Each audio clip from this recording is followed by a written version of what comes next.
বিএনপির সমালোচনা বিএনপির কর্মীরাই করে, এটা বিএনপির জন্য প্লাস পয়েন্ট। গতকালকে বাংলাদেশ ক্রিকেট বোর্ডে 3 জন মন্ত্রীর সন্তানকে জায়গা দেওয়া হয়েছে এবং একজন মন্ত্রীর স্ত্রীকে জায়গা দেওয়া হয়েছে, যেটা নিয়ে সোশ্যাল মিডিয়াতে কালকে রাত থেকে এখন পর্যন্ত সমালোচনা চলছে।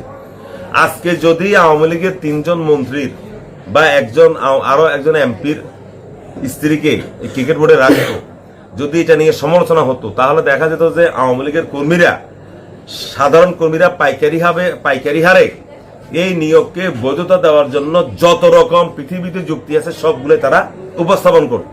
প্রথমে তারা বলতো যে হ্যাঁ, 3 মন্ত্রী এরা মুক্তিযুদ্ধের চেতনায় বিশ্বাসী, এই যাদের নিয়োগ দিছে তাদের দাদা মুক্তিযুদ্ধে অংশগ্রহণ করেছে, তাদের পরিবারের মুক্তিযুদ্ধে এই অবদান আছে, তারা এই করেছে, তারা বঙ্গবন্ধু সহচর ছিলেন, তাদের দাদা এই সেই, মানে যুক্তির কোনো শেষ থাকতো না।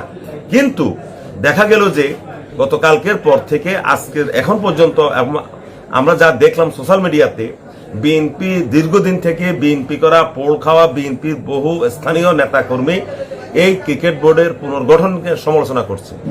এখানে কিন্তু বিএনপির সবচেয়ে সফলতা।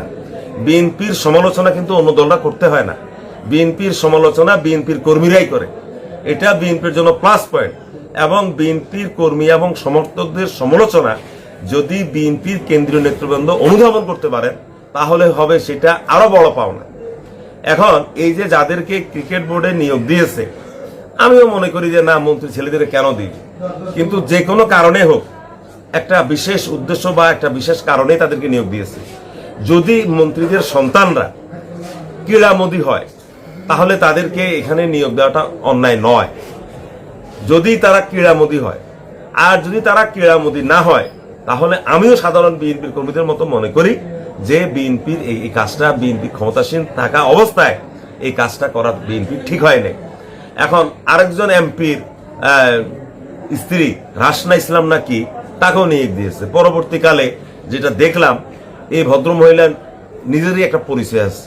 আক্তার ইমাম, ওনার বাবা সুপ্রিম কোর্ট হাইকোর্টের একজন নামকরা লয়ার, এই মহিলাও কর্পোরেট লয়ার বা যাক, মোটামুটি সে নিজের পরিচয় বহন করে। সে শুধু ববি হাজ্জাদের স্ত্রী, এটা তার জন্য বড় পরিচয় নয়। এই ভদ্রমহিলার বাবারও একটা পরিচয় আছে, আর এই ভদ্রমহিলার নিজেরও একটা পরিচয় আছে, সে মানবাধিকার কর্মী।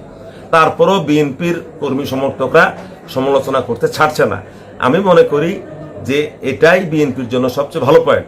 বিএনপির কোনো নেতা কর্মী বা বিএনপির থেকে নির্বাচিত প্রধানমন্ত্রীও যদি কোনো কাজ করে, যদি বিএনপির কর্মীরা মনে করে যে না, এটা রাষ্ট্রবিরোধী বা এটা তাদের দলের বিরুদ্ধে যাবে বা এটা আগামীতে জনমনে বিরূপ প্রতিক্রিয়া সৃষ্টি করবে, তাহলে কিন্তু বিএনপির মাঠ পর্যায়ের নেতা কর্মীরা যে সমালোচনা করার অধিকার রাখে তাদের নেতা কর্মীদের, এর চেয়ে বড় পাওনা বিএনপির জন্য আর কিছুই হতে পারে না।